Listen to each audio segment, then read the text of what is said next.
마태복음 7장 7절부터 14절까지입니다.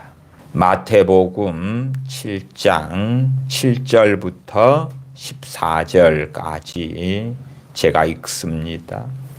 구하라 그러면 너희에게 주실 것이요, 찾으라 그러면 찾을 것이요, 문을 두드리라 그러면 너희에게 열릴 것이니, 구하는 이마다 얻을 것이요, 찾는 이가 찾을 것이요, 두드리는 이에게 열릴 것이니라. 너희 중에 누가 아들이 떡을 달라 하면 돌을 주며, 생선을 달라 하면 뱀을 줄 사람이 있겠느냐? 너희가 악한 자라도 좋은 것으로 자식에게 줄 알거든 하물며 하늘에 계신 너희 아버지께서 구하는 자에게 좋은 것으로 주시지 않겠느냐? 그러므로 무엇이든지 남에게 대접을 받고자 하는 대로 너희도 남을 대접하라. 이것이 율법이요 선지자니라. 좁은 문으로 들어가라. 멸망으로 인도하는 문은 크고 그 길이 넓어 그리로 들어가는 자가 많고, 생명으로 인도하는 문은 좁고 길이 협착하여 찾는 이가 적음이니라. 아멘. 두 가지 주제를 함께 다루면서 설교하고 있습니다.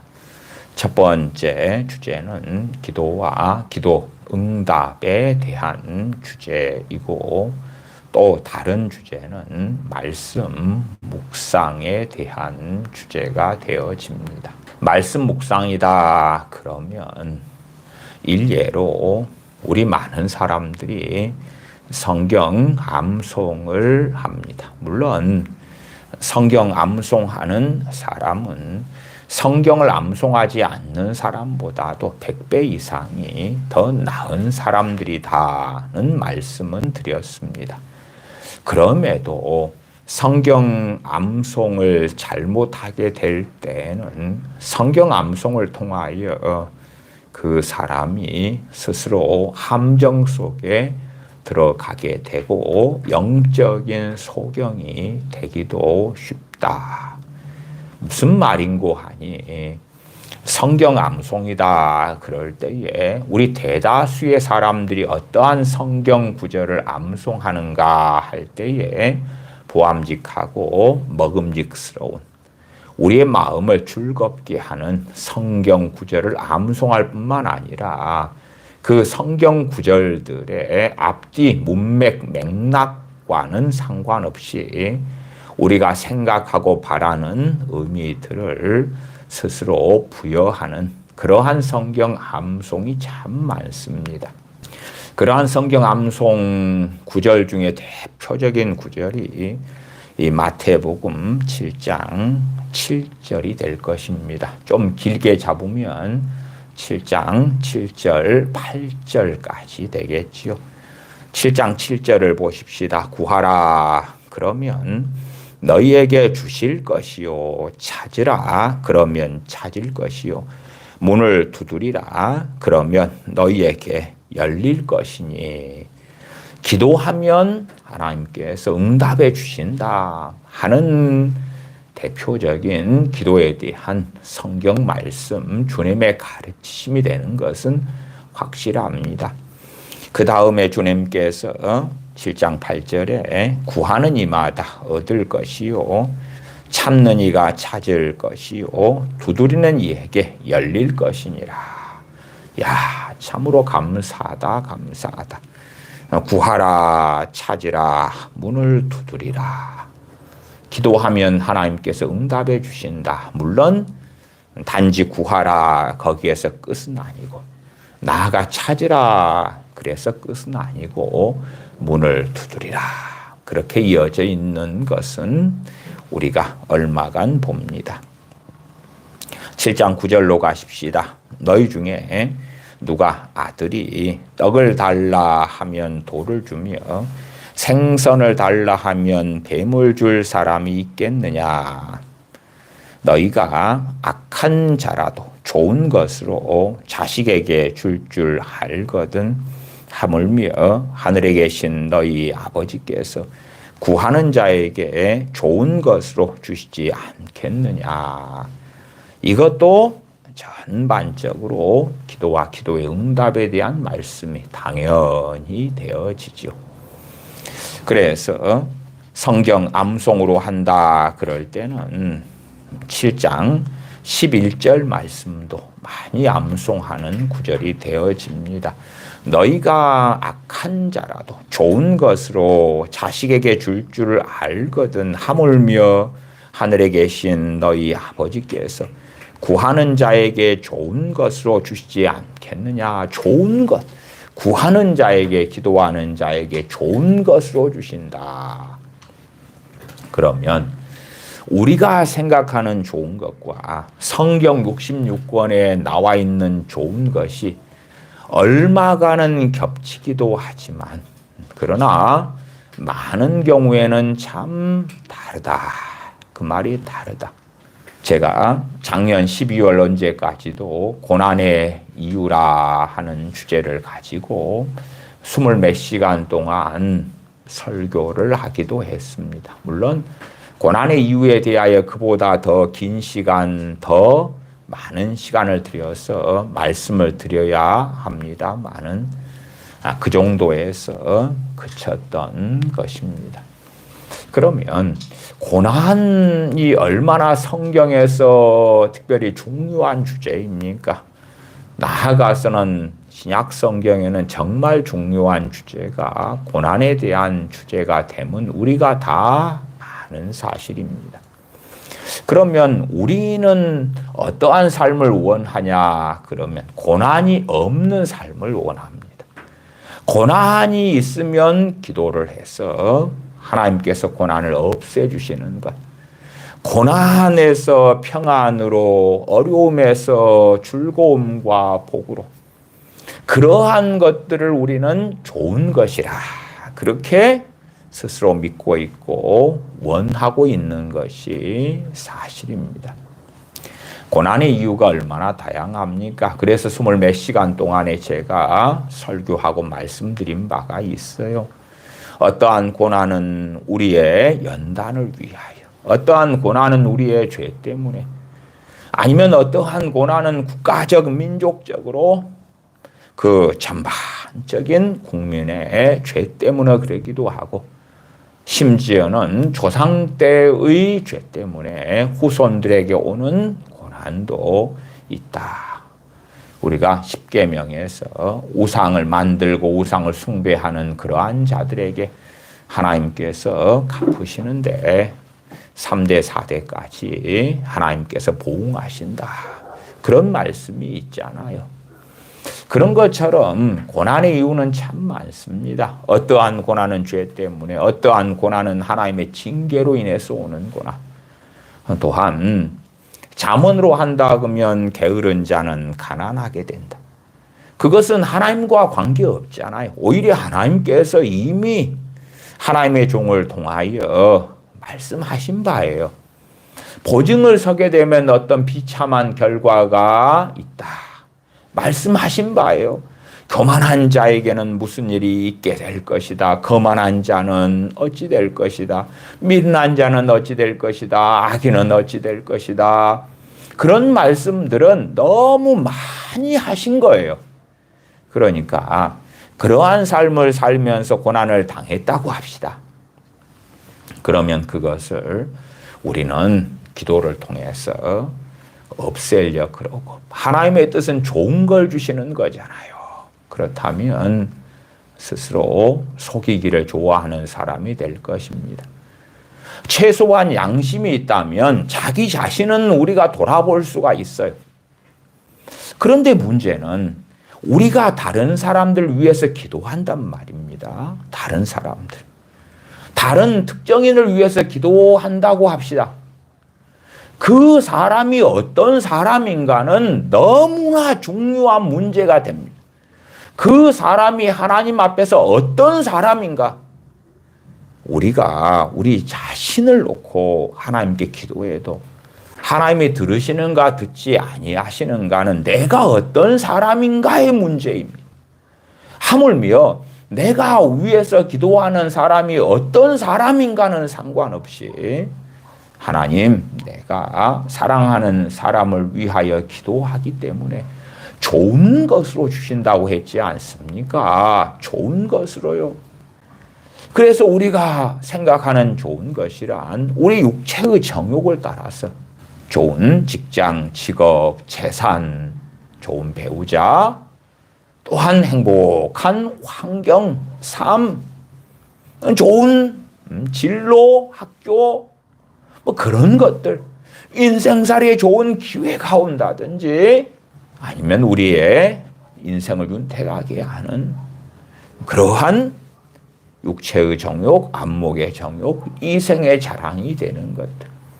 그러한 것들이 우리는 좋은 것이다. 그렇게 기대하고 원하지요. 제가 베드로 사도가 베드로전서 3장 14절에 말씀한 걸 읽어드리면 그러나 의를 위하여 고난을 받으면 복이 있는 자니 저희의 두려워함을 두려워 말며 소동치 말고 의를 위하여 고난을 받으면 복이 있는 자니. 근데 의를 위하여 살다가 고난을 받았어요. 우리는 어떻게 기도할 수 있겠습니까? 이 고난은 나쁜 것이니까 의를 위하여 살았으니까 고난이 오면 안 되고 복이 와야 돼요. 의를 위하여 살았으니까 돈이 들어오고 성공이 들어오고 자녀들에게 하나님께서 복을 주시고 그래야 되지 않습니까? 베드로전서 3장 14절은 통으로 의를 위하여 고난을 받으면 복 있는 자니 의를 위하여 고난을 받는 것까지를 통으로 이야기하면서 복 있는 자다. 그렇게 말씀하고 있지요. 그러니까 하나님 편에서 좋은 건 뭐예요?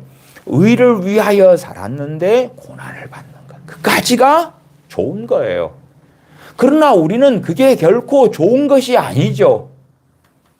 의를 위하여 살아도 고난을 받을 수 있고 또한 받는다면 그것은 그의 아버지 앞에서 영광이 될 터인데 유감스럽게 의를 위하여 살지 않고 잘못 정욕적으로 선택하고 잘못된 결혼을 하기도 하고 정욕을 인하여 잘못된 판단을 내리기도 하고 나아가서 죄로 인하여 고난을 받고 미련함 때문에 생기는 많은 어려움을 겪고 그런 다음에 기도하면서 하나님 좋은 것을 주시기를 원하시잖아요.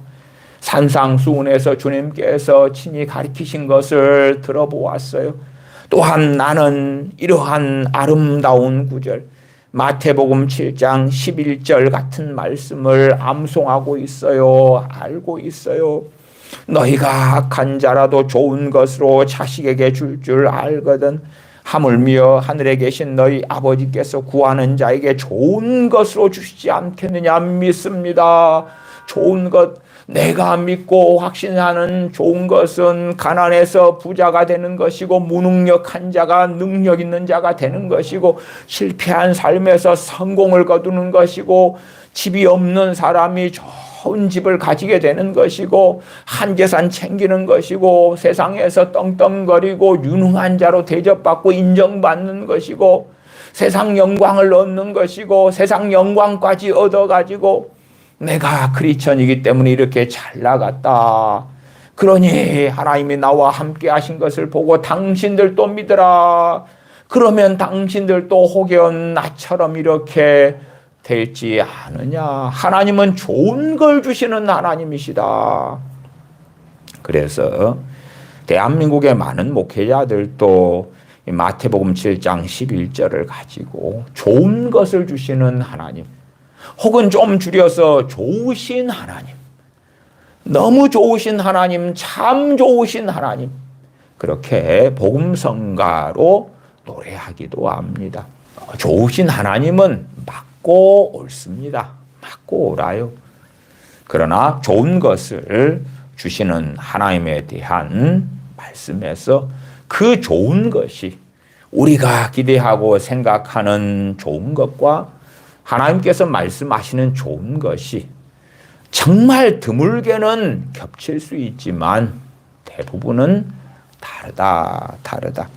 베드로전서 4장 14절에 너희가 그리스도의 이름으로 욕을 받으면 복 있는 자로다. 너희가 그리스도의 이름으로 축복을 받으면, 너희가 그리스도의 이름으로 하나님께서 너희들에게 부귀영화를 주시면 복 있는 자다. 그런 게 아니라 하나로 해서 너희가 그리스도의 이름으로 욕을 받으면 복 있는 자다. 그렇게 말씀하지요. 마태복음 5장의 팔복에서도 의를 인하여 핍박을 받는 자, 또한 주님 때문에 핍박을 받는 자가 복이 있다고 말씀하지요. 그러나 우리가 생각하는 복은 그런 게 아니지요. 우리가 살다가 어려움이 있어서 기도하면 하나님이 즉각적으로 응답해 주셔야 되고, 우리가 자식 문제 때문에 눈물 지으면 하나님께서 즉각적으로 자식들에게 개입하셔가지고 그들을 멋진 사람, 믿음의 사람, 말씀의 사람, 거룩한 사람, 지혜로운 사람, 능력 있는 사람, 하나님을 찬양하는 사람, 그런 사람으로 하나님이 만들어 주셔야 된다는 정말 기괴하고 황당무계한 이상한 것에 사로잡혀서 그런 걸 기도하고 기대하는 정신착란에 빠진 사람들도 너무 많더라. 사람의 책임은 하나님의 책임이 아니고 누구 책임이에요? 그 사람들 책임이요. 그 사람들. 여러분이 사람의 변화를 놓고 천일 만일을 평생을 기도한다 할지라도 그것에 하나님의 들으심은 거의 없어요. 제가 거의 없다, 절대 없다 표현이 아니라 거의 없다고 말씀드리는 것은 여러분이 위하여 기도하는 사람들에게 하나님께서는 때때로 하나님의 뜻에 맞으면 은혜를 베푸시니까 그 은혜가 마중물이 되어져서 그들이 주님께 나올 수 있으니까. 그러니까 우리는 안 좋게 보이는 것을 놓고 무조건 기도해서 내가 원하는 모습과 모양대로 되는 것이 좋은 것이라고 착각하고 주장한다 그 말이에요. 그러나 그게 좋은 것이 아니죠. 사도 바울이 주님을 위하여 핍박을 받았고 욕을 받았어요. 그래서 그는 감옥에 갇혔고 감금 생활도 했고 채찍에 맞고 태장에도 맞고 그랬어요. 그것 자체가 사도 바울에게는 무엇입니까? 영광이고 복이죠. 그러니까 주님 때문에 핍박을 받는 것을 사도 바울은 면하려고 하지 않았단 말이에요. 물론 어떤 때는 그렇게 불필요한 핍박까지 받을 필요가 없을 때는 어디에서 떠나도록 역사하신 건 사실이에요. 그러나 주님께서 함께 하시고 그 길을 이끌어 가실 때에 그 걷는 좁은 길에서 받는 핍박을 구차히 면하려고 하지 않았다 그 말이에요. 왜? 주님 이름 때문에 받는 능욕이 그에게는 좋은 것이었으니까. 그에게는 기쁨이요 영광이요 멸류관이었기 때문에 그렇죠. 그래서 성경을 제대로 보는 사람은 이 마태복음 7장 11절에 너희 아버지께서 구하는 자에게 좋은 것으로 주시지 않겠느냐에서 좋은 것을 정말 물질 만능주의, 황금 만능주의, 세상에 있는 좋은 것들 그것으로 전혀 해석하지 않습니다. 마태복음 5장, 6장, 7장은 산상수훈입니다. 우리는 그것은 다 압니다. 그러니까 산상수훈 가운데서 기도에 대한 말씀으로 대표적인 구절인 7장 7절 8절 구하라 찾으라 문을 두드리라. 이 기도와 기도의 응답의 약속에 대한 말씀은 산상수훈 전체 문맥에서 봐야 되는 것입니다. 그러지 산상수훈 마태복음 5장, 6장, 7장에서 한 토막 잘라내가지고 저는 이 구하라 찾으라 문을 두드리라 이 성경 구절을 18살 때부터인가 암송했습니다. 얼마나 좋아요. 얼마나 좋아. 문제가 있으면 구하라 찾으라 문을 두드리라. 구하는 자에게 주실 것이요 찾는 이가 찾을 것이요 문을 두드리는 이에게 열릴 것이니 믿습니다. 믿습니다. 믿습니다. 그러면서 마태복음 7장의 기도에 대한 말씀의 앞뒤 문맥과 맥락을 안 보는 것이 산상수훈을 가지고 말씀을 살피는 사람들도 이것저것 다 잘라내는 거예요. 잘라내. 그 산상수훈을 주님께 직접 들은 사람들은 마태복음 5장, 6장, 7장을 그 자리에서 함께 들었어요. 통으로 함께 들었단 말이에요. 문맥 가운데 함께 들었어요. 그러나 우리는 좋게 보이는 구절만 잘라내죠. 오늘 제가 처음 본문으로는 이 7장 7절부터 14절까지 읽었습니다. 그러면 12절로 가십시다. 그러므로 기도에 대한 말씀 다음에 이어서 그러므로 이렇게 오히려 결론 지어지는 말씀이 튀어나오네. 그러므로는 앞에 있는 구절들과 관련되어진 결론부라는 것을 이해할 수가 있잖아요. 기도와 기도 응답. 그것과 이어져서 12절이네. 그러지 그러므로가 없어지면 우리는 좋겠죠. 그러므로가 없어지면 우리는 좋아요. 따로 떨어지면 좋아. 그러나 12절은 그러므로가 있다. 그러므로 무엇이든지 남에게 대접을 받고자 하는 대로 너희도 남을 대접하라. 대접받고자 하는 대로 남을 대접하라. 이것이 율법이요 삼지자니라. 기도와 기도의 응답에 대한 말씀과 이어지는 것이 이 12절이죠. 소위 말하면 황금률이다 일컬어지는 말씀이에요. 남에게 대접을 받고자 하는 대로 너희도 대접하라 말씀하시면서 주님께서는 이것이 율법과 선지자니라.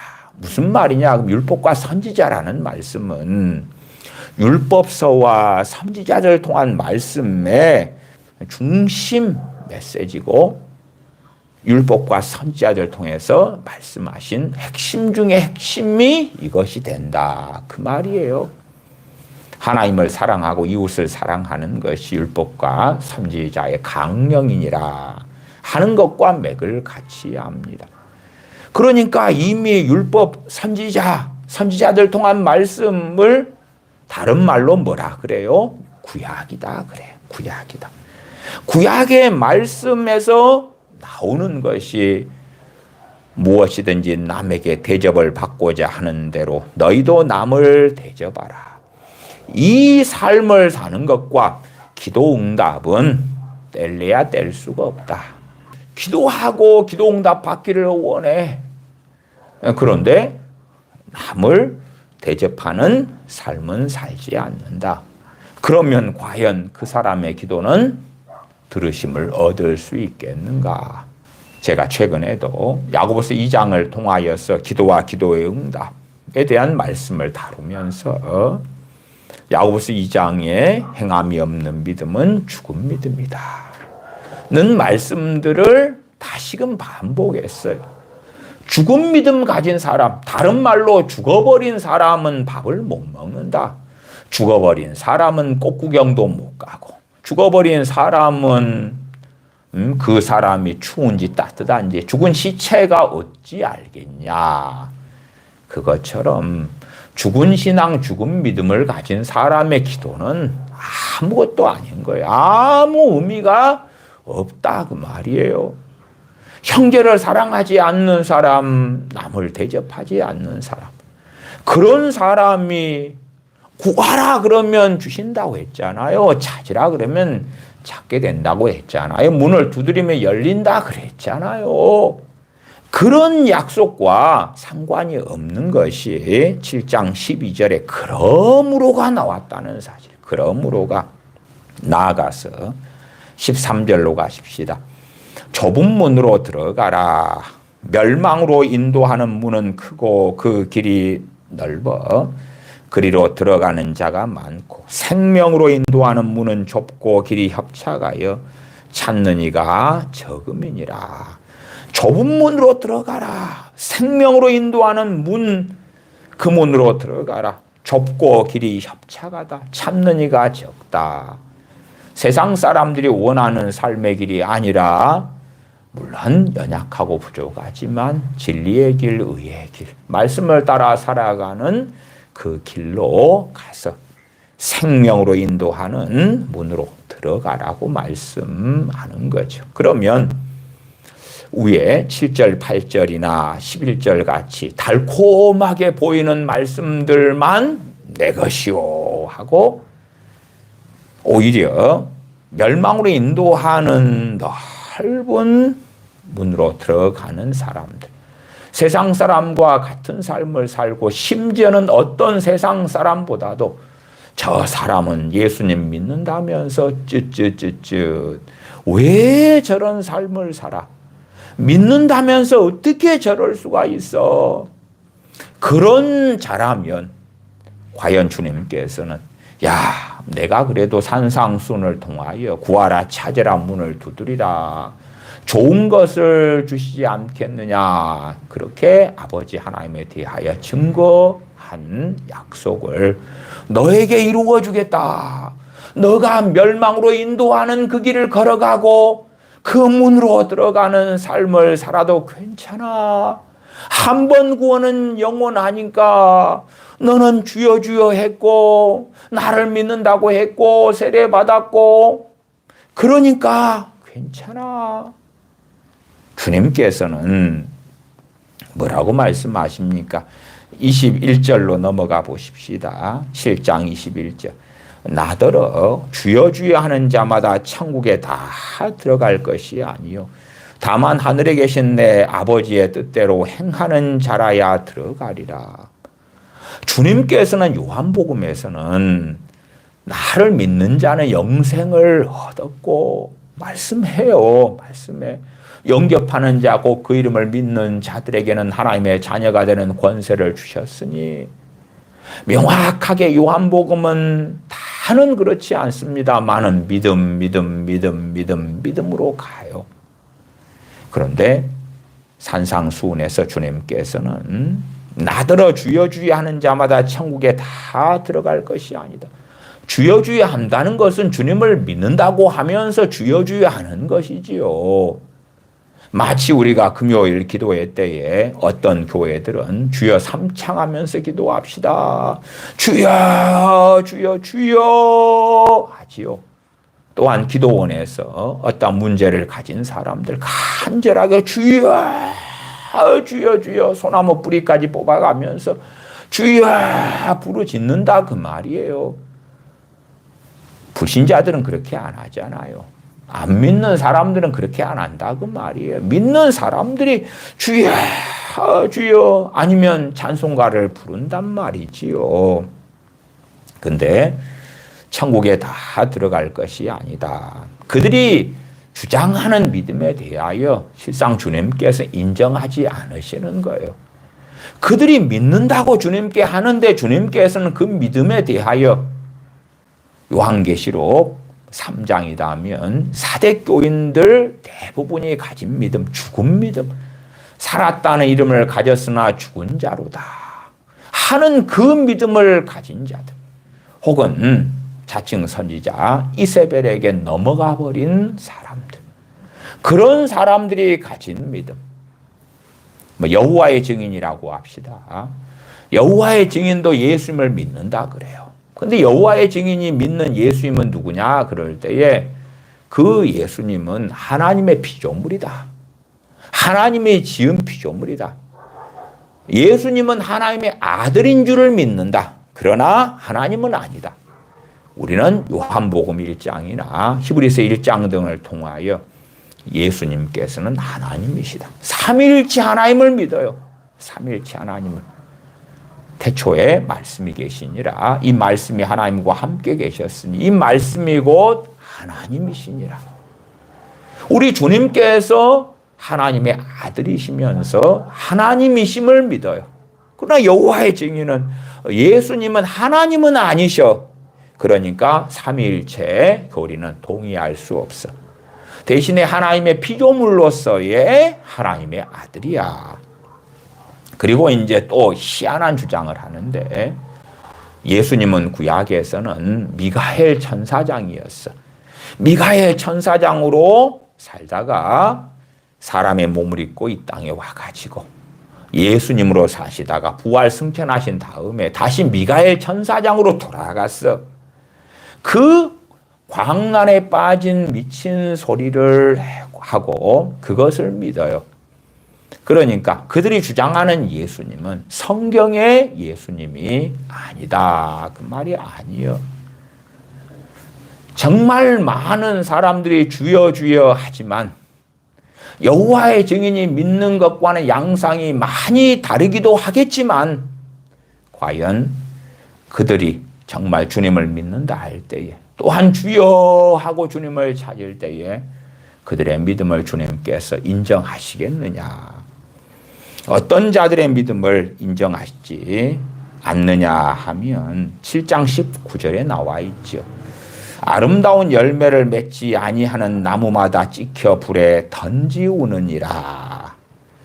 이러므로 그의 열매로 그들을 알지라. 그러면서 열매 없는 자들, 나더러 주여 주여 하는 자마다 천국에 다 들어갈 것이 아니요. 왜요? 열매가 없어. 22절로 가서 그날에 많은 사람이 나더러 이르되 주여 주여 우리가 주의 이름으로 선지자 노릇하며 주의 이름으로 귀신을 쫓아내며 주의 이름으로 많은 권능을 행치 아니하였나이까 하리니 그때에 내가 저희에게 밝히 말하되 내가 너희를 도무지 알지 못하니 불법을 행하는 자들아 내게서 떠나가라 하리라. 불법을 행하는 자들. 주님께서 내가 너희를 도무지 알지 못한다. 자, 주여 주여 하는데 이런 자들이 있다고 합시다. 이런 자들이 마태복음 7장 7절, 8절, 9절, 10절, 11절을 가지고 기도하면 응답해 주신다면서요 라고 기도한다고 가정합시다. 응답 받습니까? 못 받습니까? 못 받잖아요. 주님께서는 명확하게 마태복음 7장에서 말씀하시고 더 전체적으로는 5장, 6장, 7장에서 밝히고 계시는 거예요. 그러나 성경 암송 또한 어떠한 목회자들이 마태복음 7장 7절, 8절만 가지고 설교하고 그리고 산상수훈 전체 맥락을 가지고는 이야기하지 않아요. 왜냐하면 자신의 설교를 듣는 교인들이 그 누구라도 기도하면 주님은 응답하셔요. 그 누구라도 기도하면 하나님은 좋으신 하나님이시니까. 자, 우리 찬양합시다. 좋으신 하나님 찬양합시다. 우리 기도에 응답하실 걸 이 밤에 여러분이 기도할 때 하늘문이 열릴 줄 믿습니다. 여러분의 문제들을 가지고 이 자리에 왔으나 돌아가실 때는 다 응답받은 채 돌아가게 될 줄로 믿습니다. 주여 삼창하십시다. 얼마나 좋아요. 그러나 유감스럽게 불법을 행하는 자들, 불의한 자들, 의의 길을 걷지 않는 사람들, 열매 없는 사람들, 죄가 있는데 죄를 깨달으려 하지도 않고 회개하려고도 하지 않는 자들. 의인들은 또한 경건한 사람들. 다윗도 죄를 짓고 또 다른 하나님의 사람들도 연약하여 넘어지기도 하고 죄를 지어오기도 합니다. 그러나 하나님의 사람들은 죄를 회개합니다. 하나님께 엎드리고 나아갈 때에 죄를 자백하며 나아갑니다. 시편에 죄를 고백하며 회개하는 많은 기도들이 나와 있는 걸 확인하실 수 있다. 그 말이에요. 그러나 불법한 자들은 자신의 어떤 삶의 어려움과 문제가 있으면 해결해 달라고 외치고 기도하지만 죄는 깨닫지 않고 의는 행하지 않고 하나님의 말씀에는 관심이 없어요. 오히려 하나님의 말씀에 대하여 육체의 색안경을 낀 채 육의 눈으로 보는 거예요. 그래서 자신의 육신을 만족해 할 만한 그렇게 보이는 성경 구절들을 여기에서 조금 저기에서 조금 끄집어내고, 또한 육에 속한 목회자들은 그런 구절들을 가지고 청중들, 교인들의 귀에 즐거워 보이는 것들을 전해주는 거예요. 그러니까 교인들은 좋다고 환호하고 추종하는 그런 자들이 되어져서 주님 말씀대로 소경을 인도하면 둘 다 구덩이에 빠진다고 말씀하시는 것처럼 소경된 인도자가 소경들을 이끌어가는 그 비극이 벌어지지요. 그러니까 그 누구라도 기도한다고 주님이 응답하신다고 말씀하신 게 아니에요. 그건 산상수훈을 보면 알 거 아니냐 그 말이에요. 7장 28절로 가십시다. 예수님께서 이 말씀을 마치심에 무리들이 그 가르치심에 놀래니, 주님께서 마태복음 5장, 6장, 7장을 한 덩어리로 가르치신 거예요. 그것을 무리들이 듣고 놀래요. 그런데 우리는 5장, 6장, 7장 한 덩어리에서 구하라, 찾으라, 문을 두드리라, 좋은 것으로 주시지 않겠느냐, 그런 것들만 빼고 심지어 그 다음이나 그 앞에 있는 말씀들을 무시하고 멸시하면서 주님께서 가르치신 것 중에서요, 내 마음에 드는 건 몇 가지만 나는 쏙쏙 빼가지고 골라 먹을게요. 그러니 주님 약속을 지키셔야 돼요. 그리고 내 마음에 들지 않는 것은 나는 관심 없어요. 7장 1절 2절을 보십시다. 비판을 받지 아니하려거든 비판하지 말라. 자, 비판한다고 합시다. 그러면 진리에 의해서 하는 게 아니에요. 정죄하고 판단하고 헤아리는 것이죠. 자기가 하나님 자리에 서가지고 하나님의 말씀에 따라서 누가 잘못됐으면 권면할 수 있는 거예요. 사랑의 권면으로. 근데 그게 아니고 자기가 기준돼 가지고 자기 감정, 자기 정서, 자기 지식, 자신의 헤아림, 그런 교만한 자가 되어서 누군가를 비판한다고 합시다. 비판을 받지 아니하려거든 비판하지 말아라. 비판을 하지 말라고. 왜? 비판을 받지 아니하려면 이 비판을 하는 이가 누굴까? 비판하는 자를 비판하시는 이가 누굴까? 그 말이에요. 물론 어떤 자들에게는 세상 사람이 그렇게 할 수 있겠지만 진실로는 전능하신 아버지 하나님께서 하시는 거예요. 그러니까 내가 비판하는 사람이라고 합시다. 뭐 우리의 삶에 내 생각, 내 판단, 내 기준하고 다른 사람들이 있어요. 남편이든 아내든 부모, 형제든 주변인이든. 우리가 크리스천인데 그들에 대하여 내가 비판하고 판단하고 헤아리는 삶을 산다.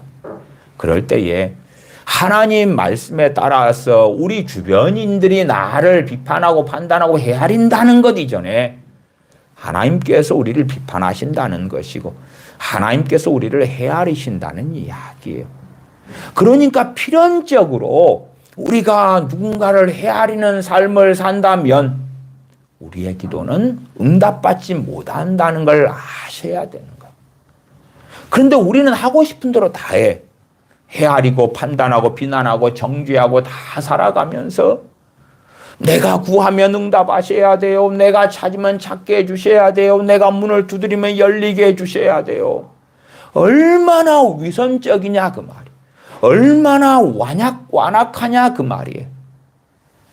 그러니까 주님께서 말씀하시는 것 가운데 내 귀에 좋게 들리는 것만 뽑아내는 식으로 산상수훈의 말씀들을 내가 읽고 듣고 묵상한다면 나는 스스로 속이는 사람이고 하나님을 조롱하는 자의 자리에 있는 사람이고 말아요. 한 걸음 나아가서 제가 자녀에 대한 예제를 참 많이 듭니다. 자녀들이 비판하고 판단하고 헤아리는 자들이라고 합시다. 그러면 그런 자녀들은 내가 그들을 사랑하든 말든지와 상관없이 그들은 말씀 그대로 비판을 하나님께로부터 받게 될 것이고 하나님께로부터 헤아림을 받게 될 것이에요.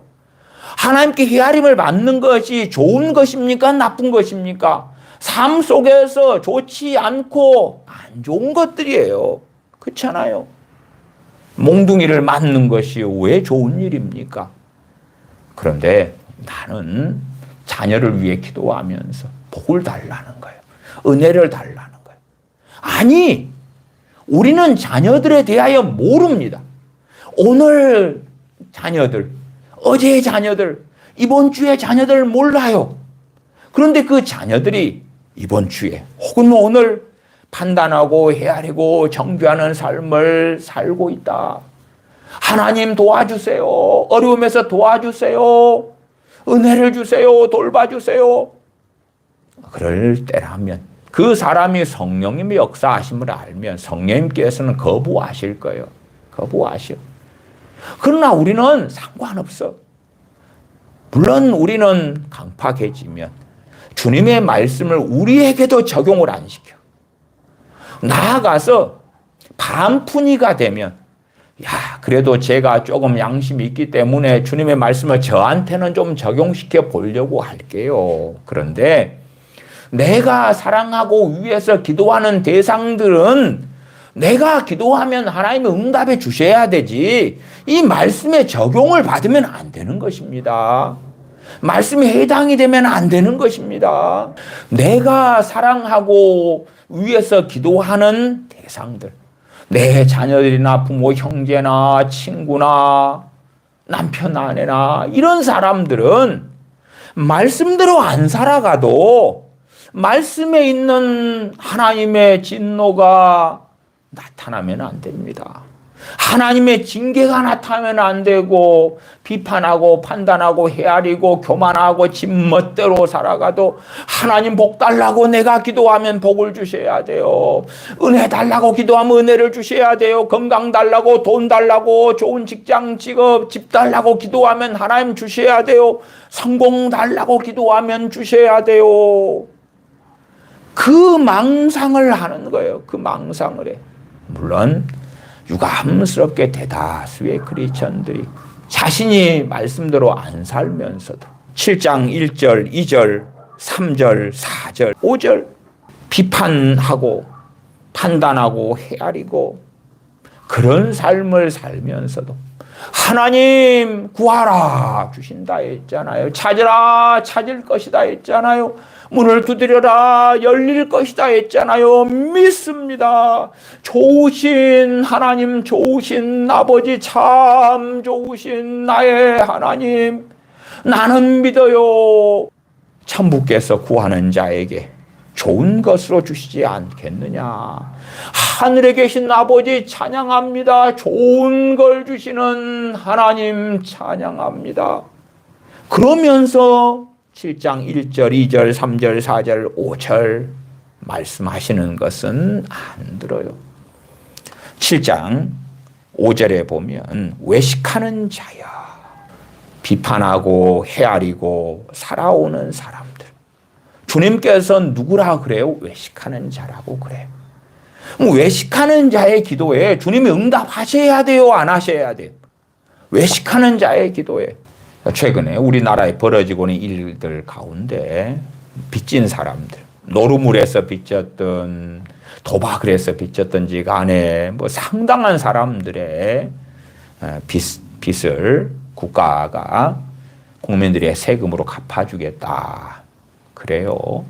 그 가운데 이제 한 2,000명 정도가 외국인이 있는 모양이에요. 그래서 국민의힘 국회의원 중에 한 명이 그 2,000명의 국적이 어디냐, 그 외국인 2,000명이 어느 나라 사람들이냐 밝혀라 했더니 못 밝힌다. 정부에서 그랬다 그래요. 그러니까 정상적인 국민들은 세상에나 노름하고 아니면 무슨 사고를 저지르고 범죄를 하고 아니면 허랑방탕하게 살고 빚진 것까지도 세금으로 갚아야 되다니 세상에나. 그래서 국민들이 노름한 빚까지 세금으로 갚는 건 그렇잖아. 더군다나 뭐 알코올 중독에 빠져서 빚진 것까지 세금으로 갚을 수 없잖아. 그러니까 정부에서는 그렇게 말했다 그래요. 일일이 다 국민들을 조사할 수가 없다. 저 사람이 노름해서 빚졌는지 뭐 때문에 빚졌는지 모른다. 그러니까 일괄적으로 그냥 갚아주는 거야. 최소한은 이제 세상에 대한민국이 얼마나 많은 빚더미 국가인데 이제 대한민국 국가 부채만 해도 1,300조가 넘어가는데 그것을 국채를 찍어가지고 갚아주는데 외국인들의 빚까지 갚아준다고 2,000명이 넘어? 그런 이야기 들을 때 정상적인 국민들은 이해하기 어렵고 납득하기 어려울 거 아니에요. 그것보다 더 이상한 이야기는 뭐냐 그러면 주님께서 말씀하신 것을 행치 않고 살아가는데 주여 주여 한다는 이유 때문에 구하면 들어줄게, 찾으면 찾게 해줄게, 문을 두드리면 열리게 해줄게. 그것이 너희들한테 해당이 되는 거야. 심지어 불법을 행하는 자들아 내가 너희를 도무지 알지 못하노라에 해당되는 사람들. 그런데도 그들이 기도하면 응답해 주셔야 돼. 정말 그런 뜻과 그런 의도로 주님께서 기도에 대한 말씀을 하셨겠는가? 아무리 무식해도 그건 아니다는 것에 무식한 사람들도 동의하는 것이 맞을 거예요. 무식해도 너무 무지해도 불법을 행하는 자들아 내가 너희를 도무지 알지 못하노라 하는데 그들이 주여 도우소서, 주여 응답하소서, 주여 속히 행하소서 기도한다고 주님께서 알았다 그러시겠는가?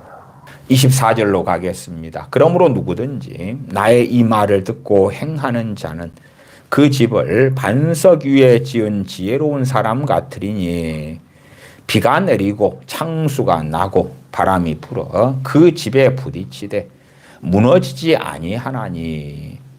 그러면 주님 말씀을 듣고 행하는 사람은 반석 위에 집을 지었어요. 그 반석 위에 지은 집에 비가 내려요. 창수, 홍수가 나요. 바람이 불어요. 약한 바람이 아니겠죠? 큰 거센 바람이 분다 그 말이에요. 그러면 이런 일이 벌어질 때 주님께서 비유하신 거죠. 반석 위에 집을 지은 자 같은 사람에게 고난이 닥쳐온다 그 말이에요. 고난이 닥쳐와. 그러면 우리는 뭘 기도하지요? 없애달라고. 그런데 여기에서 주님 하신 말씀은 이 부분의 테스트, 이 부분의 시험, 이것은 하나님의 뜻이고 필연인 거예요. 필연인 거예요. 왜? 모래 위에 집을 지은 사람이냐, 반석 위에 집을 지은 사람이나 필연이 온 거예요. 그러니까 우리가 사랑하는 사람이 모래 위에 집을 지은 사람이다. 우리가 기도하는 거예요. 어려움이 닥치니까 그 신앙이 무너지고 박살날 것 같아. 하나님 안 됩니다. 저 홍수를 막아주세요. 없애주세요. 불라. 누구하고 싸우는 것입니까? 하나님과 싸우는 거예요. 하나님을 대적하는 거예요. 사람들은 자기들이 좋게 보이는 많은 기도로 하나님과 대항하여 싸우고 대적하기를 좋아하는 거예요. 그래서 25절에 비가 내리고 창수가 나고 바람이 불어 그 집에 부딪히되 말씀대로 순종하는 사람에게도 이 일이 벌어지는 거예요. 이 일이. 무너지지 아니하나니 이는 주초를 반석 위에 놓은 연고요. 고난이 닥치는데 하나님을 의지하고 의뢰하는 것이에요. 시편 84편 5절에 주께 힘을 얻고 그 마음에 시온의 대로가 있는 자는 복이 있나니. 주께 힘을 얻어요. 고난 중에 주께 힘을 얻어요.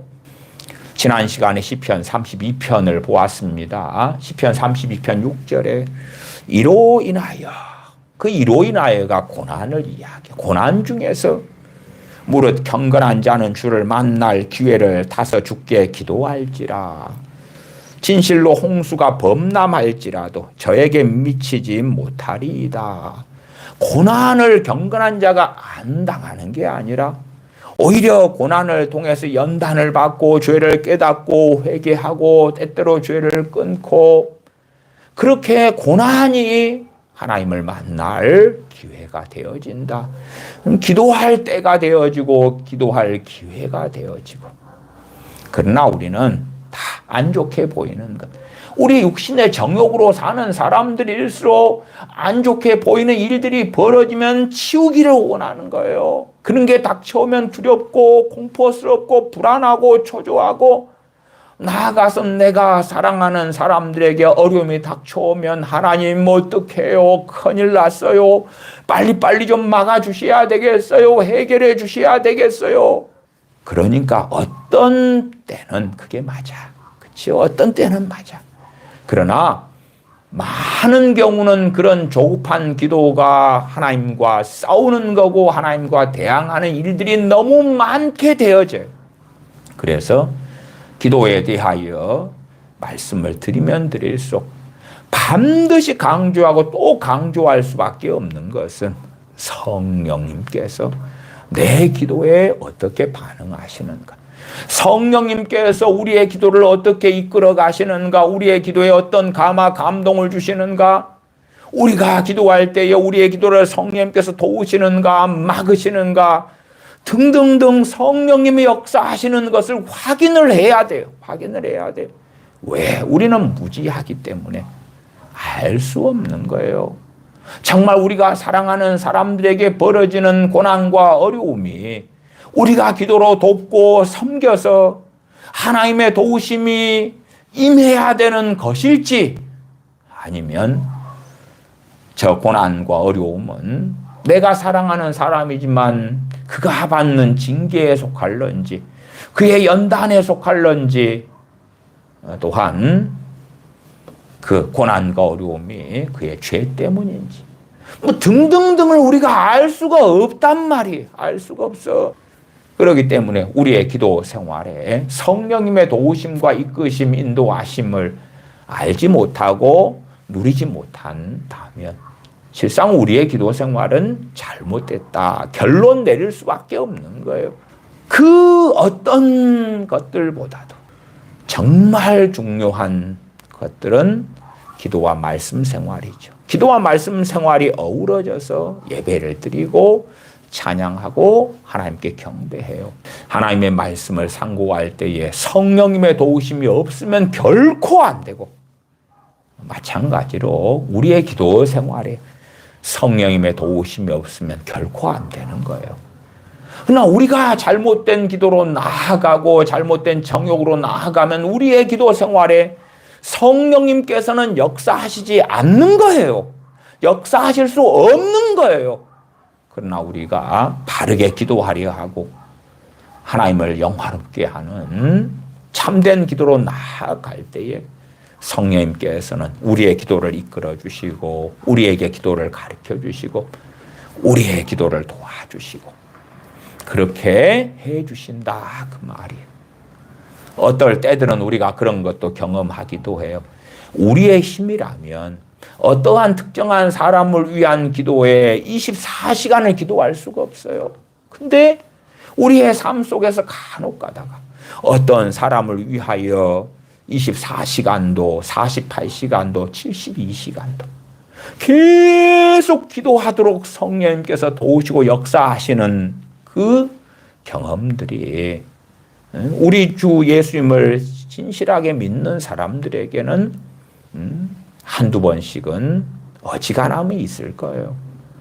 우리가 기도하는 것, 우리의 힘만으로는 정말 그 기도를 해야 되는데 또한 어떤 사람을 위하여 기도해야 되는데 기도하는 게 맞는데 우리의 힘만으로는 오래 할 수 없거든. 많이 할 수 없거든. 근데 그 정도의 기도만 가지고는 역사하시는 응답하시는 하나님의 기준이 안 되는 거예요. 왜 엘리야 선지자가 7번이나 간절히 기도했겠는가? 한 번 기도할 때 최소한 30분 이상의 시간들을 이야기했습니다. 왜 주님께서는 1시간씩 3번이나 겟세마네 동산에서 기도하셨겠는가? 그런 것처럼 어떠한 기도는 더 열렬하고 간절하고 더 많은 시간들이 요하기도 하다는 것은 성경을 통하여 우리는 확인할 수가 있는 바예요. 그래서 기도와 간구할 때 이 두 개가 구분되어 있는 거예요. 간구는 뭐예요? 그 한 기도 제목에, 기도의 내용에 더 많은 시간을, 더 간절히, 더 열심히 기도하는 거예요. 한 번 쓱 한 문장, 하나님 이것을 도와주세요. 그렇게 하고 지나가면 10초나 20초밖에 안 될 수 있는데 그 내용을 가지고 간구할 때는 30분이고 1시간이고 2시간이고 3시간이고 기도로 엎드리게 되는데 성령님의 도우심이 없으면 사실은 간구가 아니게 될 때가 너무 많다 하는 것이지요. 26절 나의 이 말을 듣고 행치 아니하는 자는 그 집을 모래 위에 지은 어리석은 사람 같으리니 비가 내리고 창수가 나고 바람이 불어 그 집에 부딪히매. 말씀을 듣고 행치 아니에요. 주님 믿는다 그래요. 우리 자녀들 이야기 제가 참 많이 이야기하잖아요. 자녀들이 10살 때 예수님을 믿게 돼요. 10살 때부터 말씀을 듣고 행치 안 해. 말씀에 관심이 없어. 예배에 관심이 없어. 주님 영접하고 믿은 다음에 잠깐 열흘 동안 3일 동안 기뻐해. 그때만 잠깐 반짝해요. 그 다음에 주님에 대한 열심이 없어요. 말씀을 듣고 행치 않아요. 그러한 자녀들에게 때가 되면 뭐가 닥쳐옵니까? 그 최소한 신앙에 있어서는 그 모래 위에 집을 지은 어리석은 사람이고 27절에 비가 내리고 창수 홍수가 나고 바람이 불어서 그 집에 부딪힌다. 그러면 우리는 27절에 이 하나님의 역사 앞에서 하나님 비를 멈추세요. 홍수를 멈추세요. 바람을 멈추세요. 바람만 멈추어 다오. 그리고 기도하는 것. 그러한 어리석음으로 달려가는 일들이 많으나 그것은 옳지 아니하다. 그래서 우리는 눈에 보이는 것들만 가지고 계속하여 기도한다고 불라불라불라 어리석게 행할 때는 정말 많지요. 6장 24절로 가십시다. 한 사람이 두 주인을 섬기지 못할 것이니 혹 이를 미워하며 저를 사랑하거나 혹 이를 중히 여기며 저를 경히 여김이라. 너희가 하나님과 재물을 겸하여 섬기지 못하느니라. 하나님보다 재물을 더 중하게 여긴다. 하나님보다 돈이 먼저다. 그런 사람이 있다고 합시다. 그런 사람이 이제 나는 주일날 예배드리기보다 장사해야 되겠어. 나는 돈이 더 중요해. 그러면서 구하라. 찾으라 문을 두드리라. 없는다고 하셨지요. 찾을 거라고 하셨지요. 문이 열릴 거라고 하셨지요. 좋은 걸 주신다고 하셨지요. 그 사람이 하나님과 재물을 겸하여 섬길 수 없는데 실상은 재물을 섬기는 사람, 만몬신을 섬기는 사람, 왜 돈이 중요해? 내 배가 중요하니까. 돈이 있어야 내가 원하고 욕망하는 것들을 누릴 수가 있으니까. 최근에 어떤 우리나라의 리서치 기관에서 12살부터 18살 아이들을 대상으로 조사했어요. 너의 행복의 1순위는 뭐냐? 가장 너의 행복의 기준이 뭐냐? 그러니까 아이들이 첫 번째로 꼽은 것은 재산이다. 재산. 재산이 최고 중요해요. 재산. 돈이에요. 돈. 그렇게 응답을 했어요. 그렇게 돈을 섬기는 사람들, 만몬신을 섬기는 사람들, 돈이 없으면 불행하고 돈이 있으면 행복하고 평안하고 그런 사람들이 이제 그가 섬기는 돈, 재물을 위하여 기도하겠죠. 그러면 하나님께서는 주님의 약속대로 구하면 주고 찾으면 찾게 해주고 문을 두드리면 열리게 해주는 게 맞습니까? 말이 안 되잖아요. 말이 안 돼. 물론 그런 사람들이 만몬을 원하고 돈을 원하고 재물을 원하면서 하나님 그래도 내가 신령하게 기도할게요. 돈도 주고요. 성령 충만도 주고요. 세상 영광도 주고요. 믿음도 좋게 해주고요. 그렇게 기도한다면 하나님을 우습게 여기는 조롱하는 사람인 것은 너무나 명백해지겠죠. 25절로 가십시다. 그러므로 내가 너희에게 이르노니 목숨을 위하여 무엇을 먹을까 무엇을 마실까 몸을 위하여 무엇을 입을까 염려하지 말아라. 목숨이 음식보다 중하지 아니하며 몸이 의복보다 중하지 아니하냐. 어떤 주여 하는 사람들이 하나님보다 음식이 더 중요하고 하나님보다 의복이 더 중요하고 하나님보다 자기 몸의 평안함과 안락함이 더 중요한 사람이 있다고 합시다. 그런 사람들이 주여 주여 하고 기도한다고 합시다. 그 기도에 하나님이 응답하시겠는가 하는 거예요. 어리석은 자녀들이라면, 어리석은 성인들이라면 마태복음 7장 7절, 8절, 11절 같은 기도에 대한 말씀들을 가지고 실상은 불법을 행하고 살면서 최소한 여러분이 불법을 행하는 자들아 내가 너희를 도무지 알지 못하니 나를 떠나가라. 혹은 모래 위에 집을 지은 사람은 어떠한 사람인가? 이해를 잘 못하신다면 마태복음 5장, 6장, 7장 관심 없고 안 지키는 사람이구나. 이 말씀대로 살려는 뜻과 마음이 없는 사람들이구나. 그러면 그 사람이 불법을 행하는 사람이구나. 그 사람이 불의한 사람이구나. 그 사람에게는 하나님을 경외함이 없고 경건이 없구나. 14, 15절 제가 읽습니다.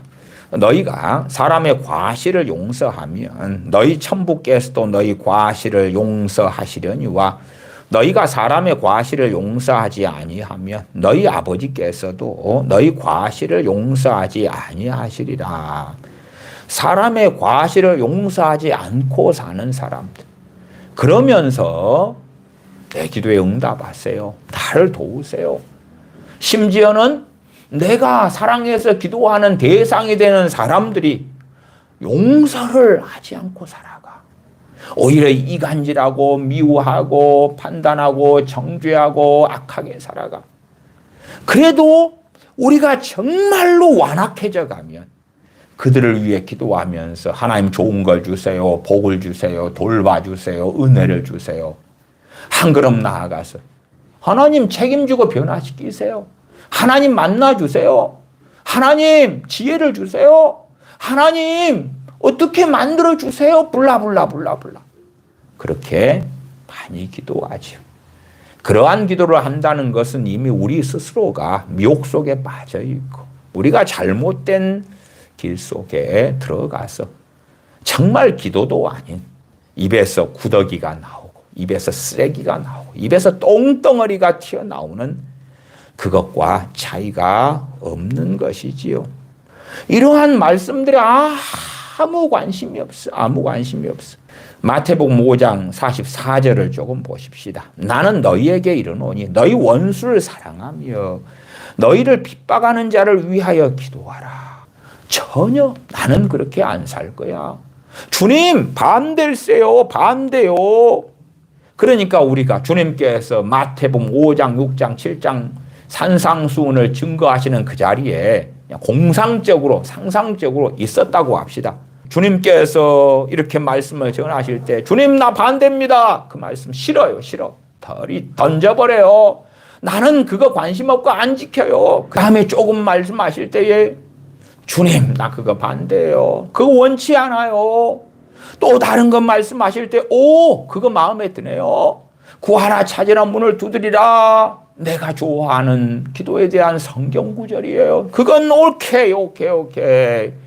근데 산상수훈에서 대부분 내가 싫어하는 거네요. 원치 않는 거네요. 긍휼을 행하는 자에게 긍휼히 여겨주신다는 그 복을 주신다. 하나님 그런 거 싫어해요.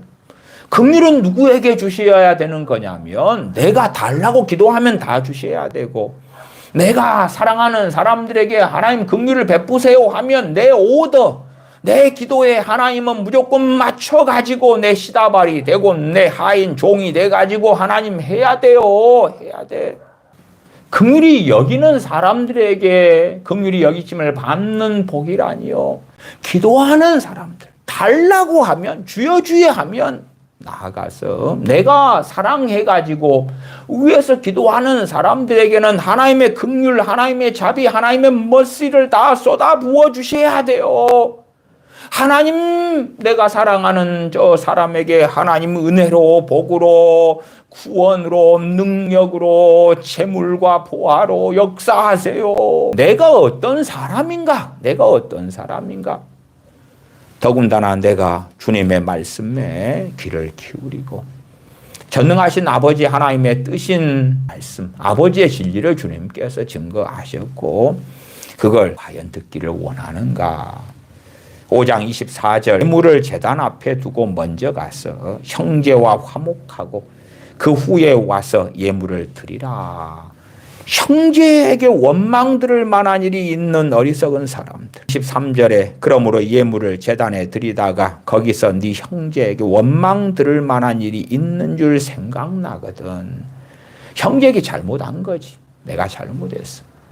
그러면 예물을 제단에 바치는 것, 하나님께 바치는 것보다 더 중요한 것은 잘못한 형제에게 가서 화해하고 용서를 빌고 그렇게 하는 것, 그것이 하나님께서 먼저 받으시는 예배다 그 말이죠.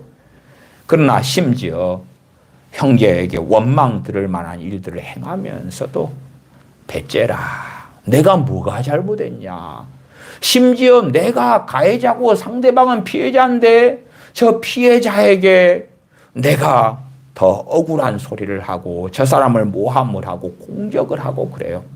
그런 사람들이 어찌 하나님의 진노와 심판을 받지 않으리요. 근데 더 끔찍하게는 인본주의적인 사랑으로 빠져서 그렇게 가해자가 되고 그렇게 악행을 하는 자가 되고 이간질을 하고 모함을 하는 자를 위하여 하나님, 저 사람이 내 가족 아닙니까? 그러니까 내가 저 사람을 위하여 구합니다. 찾습니다. 문을 두드립니다. 좋은 걸 주세요.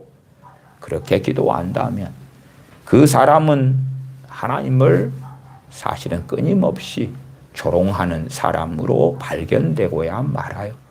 얼마나 우리 많은 사람들이 기도를 통하여 하나님을 조롱하기를 좋아하는지, 그러면서도 자신은 기도를 많이 하기 때문에 하나님께서 상급으로 갚아주실 거라는 망상 속에 빠지는지 모른다. 기도하겠습니다. 아버지 하나님, 저희가 좋아하는 성경 구절, 기뻐하는 성경 구절이 있습니다마는 그럼에도 말씀의 맥락, 문맥은 알려하지 않고 진실로 주님께서 증거하신 말씀의 의미를 깨달으려 함보다 저희의 육체의 안경을 낀 채에 어리석게 제멋대로 주님 말씀을 해석하고 잘못된 거짓된 믿음을 가지고 잘못된 기도를 하는 어리석은 삶을 저희가 살아왔습니다. 저희를 불쌍히 여기시며 저희의 기도로 인한 많은 어리석음과 죄악들을 용서하여 주시옵소서.